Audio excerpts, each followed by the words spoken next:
வணக்கம் மக்களே. நம்ம மதுரைக்கு பக்கத்தில் உள்ள குளமங்கலம் அப்படின்ற இடத்துல ஜோதி டர்னிங் பாயிண்ட் மதுபோதை மறுவாழ்வு மையத்துல இருந்து தான் பேசுகிறோம்.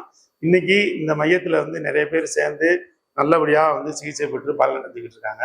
தொடர்ந்து மக்கள் ஆதரவு கொடுங்க. மக்களுக்கு நிறைய டவுட் வந்திருக்கு. என்னன்னா, உங்க மையத்துல சிகிச்சை பெறுறாங்க 3 மாசம் இல்ல 1 வாரம் 10 நாள் உங்க தகுந்தாப்ப ட்ரைனிங் எல்லாமே இருக்கு. இப்போ 3 மாசம் முடிச்சுட்டு ஒருத்தவங்க வெளியே போயிட்டு மறுபடியும் குடிக்கிறாங்க அப்படின்னா நீங்க என்ன உதவி பண்ணுவீங்க? அதை எப்படி நீங்க ஹேண்டில் பண்ணுவீங்க சார்? அதாவது 3 months முடிச்சு கமிட்மெண்ட் அவர் வெளியே போறாரு அப்படின்னா கண்டிப்பான முறையில் நாங்கள் தொடர்ந்து ஃபாலோ பண்ணுவோம்.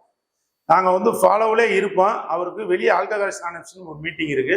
அந்த மீட்டிங் தொடர்ந்து அட்டன் பண்ண சொல்லுவோம். அது போக நாங்கள் ஃபாலோ பண்ணிட்டே இருப்போம். நாங்கள் என்ன பண்ணுவோம் அப்படின்னா, அது மாதிரி ஒரு சூழல் ஏற்பட்டால் ஃபேமிலி மெம்பர்ஸ் இமீடியட்டாக எங்களுக்கு இன்ஃபார்ம் பண்ணணும். இன்ஃபார்ம் பண்ணிட்டாங்கன்னா நாங்கள் உடனே கார் வசதி இருக்கு, நாங்கள் உடனே கூப்பிட்டு திரும்பவும் அவருக்கு ட்ரைனிங் கொடுக்க ஆரம்பிச்சோம். உள்ள வச்சு அவங்களுக்கு சாப்பாடு போட்டு எப்படி ஏற்கனவே ரொட்டீனா இருந்தாரோ அதே மாதிரி திரும்ப கண்டினியூ பண்ண ஆரம்பிச்சிடும். இதுக்கு எதுவும் சார்ஜஸ் பண்றது கிடையாது. ஏன்னா ஒரு பொருளாதாரத்துல மந்தமான நிலையில இருக்கிறவங்க தான் அந்த அதிகமாக குடிக்கிறவங்க வீட்டில் இருப்பாங்க. அவங்களுக்கு அடுத்தடுத்து நாங்கள் அந்த பேட்டன் கொடுக்காத அளவுக்கு இந்த 3 மாதம் கம்ப்ளீட் பண்ணி போனதுக்கப்புறம் அவர் திரும்ப அதை தவற செய்தார் அப்படின்னா ஃப்ரீயாகவே நாங்கள் அதை பண்ணி கொடுக்கறதுக்கு தயாராக.